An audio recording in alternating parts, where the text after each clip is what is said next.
Hello guys, আসসালামু আলাইকুম। Welcome to my daily blog. তো এখন হচ্ছে অনেক রাত, বৃষ্টি পড়তেছিল, আমার কিছু খাইতে মন চাইতেছিল। তো এদিকে হচ্ছে দেখো আমি হাতে মেহেদি দিয়েছিলাম আজকে। তো এদিকে হচ্ছে আমি পেঁয়াজ আর কাঁচামরিচ নিয়ে নিচ্ছি কাটতে, আমার খুব খাইতে ইচ্ছে করতেছে কিছু অনেক রাত্রে। এদিকে হচ্ছে আমি চানাচুর, ডিম ভাজা, সাথে পেঁয়াজ কাঁচামরিচ কেটে নিছি। তো এদিকে হচ্ছে টমেটো আর হসপাতা থাকলে আরও ভালো লাগতো। তো আমার হাজব্যান্ড বলতেছে ও নাকি খাবে। তো আমি এগুলো সব কেটে নিচ্ছি আর এখন ও এগুলো মাখবে একসাথে। তো প্রথম আমার হাজব্যান্ড বলতেছে তো মাখা শুরু করি। আমি বললাম ঠিক আছে। তো প্রথম হচ্ছে কাঁচামরিচ আর পেঁয়াজ একসাথে দিয়ে দিতেছে, দিয়ে এগুলোকে খুব ভালোভাবে মাখিয়ে নেবে। তো মুড়ি মাখাটা যত সুন্দর হবে, মুড়ি মাখা তত ভালো লাগবে খেতে।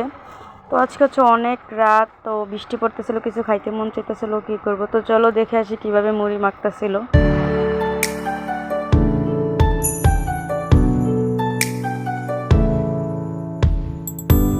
তো আজকে আবার সন্ধ্যাবেলা আমার ছোটো খালামণি আমার জন্য তালের পিঠা, তালের কেক আর সেমাই রান্না করে নিয়ে গেছিলো, আমি সেগুলো খাইতেছিলাম। আর এদিকে হচ্ছে আমার হাজব্যান্ড মুড়ি মাখতেছিল।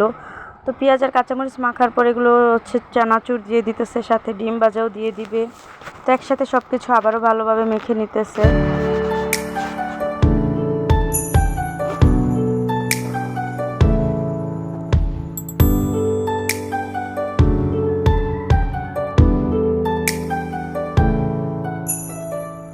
তো এদিকে হচ্ছে আমার ছেলে মেয়েও খুব দুষ্টমি করতেছে, ওদের একটু ভিডিও নিয়ে নিলাম। ওরা রাত করে খুবই দুষ্টমি করতেছে।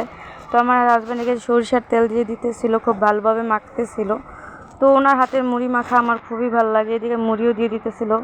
তো আমি বলছি অল্প করে মেখে নিও। তো এই জায়গায় হচ্ছে মুড়িগুলো খুব ভালোভাবে উনি মাখতেছিল আর দুষ্টুমি করতেছিল। আমি ভিডিও করতেছিলাম, উনি আমাকে ভিডিও করতে দিবে না, তাই দুষ্টুমি করতেছে। আর আমি বলতেছিলাম যে ভালোভাবে করো, মাখো। আর এদিকে হচ্ছে দেখো এখন রাত কয়টা বাজে, আর আমার এই টাইমে এরকম খিদা লাগছে, কিছু খাইতে মন চাইতেছিল। তো এখন সবাই একসাথে খাইতেছিলাম।